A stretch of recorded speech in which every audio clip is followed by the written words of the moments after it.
The narrative centers on the escalating power struggle between Marjan and the male protagonist, whose overbearing nature and strict rules have become a prison for her. The episode opens with a high-stakes verbal confrontation that perfectly encapsulates the central conflict, the battle for autonomy.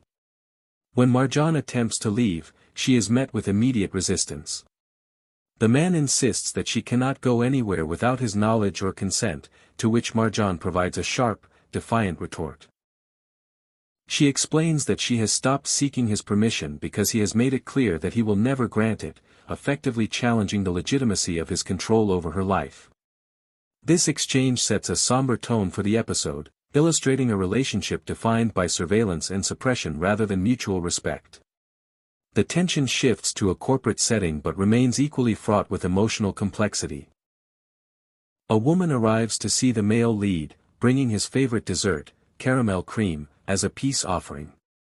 She seeks to apologize for a misunderstanding involving a social invitation from Mrs. Mizine, hoping to bridge the gap and de-escalate the ongoing friction between them. However, her gesture of goodwill is met with icy indifference. The man's refusal to engage in meaningful conversation or even acknowledge the effort of her visit highlights his rigid emotional walls. Even when she tries to create a moment of levity with the sweets, he remains detached, eventually leaving the scene and making it clear that a simple apology will not fix the deep-seated issues at hand. The theme of restriction returns during a scene at a cafe, where Marjan makes a direct plea for her professional life. She asks him to reconsider his decision and allow her to return to the company, but he shuts her down immediately, stating his decision is final. This leads to a poignant moment where Marjan vocalizes the suffocating reality of her existence.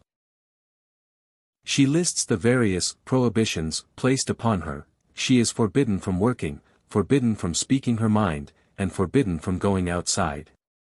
In a moment of bitter sarcasm, she asks why he doesn't just handcuff her, as his rules have already turned her life into a form of house arrest. Though he eventually allows her to stay at the cafe for a few extra minutes, his parting warning to not stay out too long serves as a reminder that even her moments of freedom are carefully measured and monitored. As the episode progresses, the plot delves into the darker, more dangerous world that surrounds the characters. A group of men discusses the fate of a man named Cheyenne. It is revealed that Cheyenne was shot and killed after failing to heed warnings. The coldness with which they discuss his death, claiming he dug his own grave, suggests a backdrop of organized crime or high-stakes business dealings where the price of disobedience is life itself. This subplot adds a layer of genuine danger to the story, suggesting that the strict rules Marjan is fighting against might be tied to these more violent undercurrents.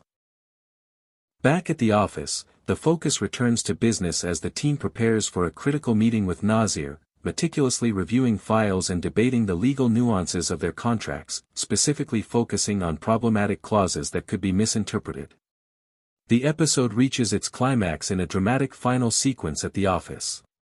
The male lead is shocked to see Marjan enter the premises, and he immediately reminds her that she was fired and has no legitimate reason to be there. He treats her presence as an intrusion and demands she acknowledge that her connection to his company is severed. However, the power dynamic shifts instantly with the arrival of a third party. Marjan reveals that she hasn't returned as his subordinate; instead, she has secured a position at a different company. The announcement that she now works for a rival firm serves as a stun.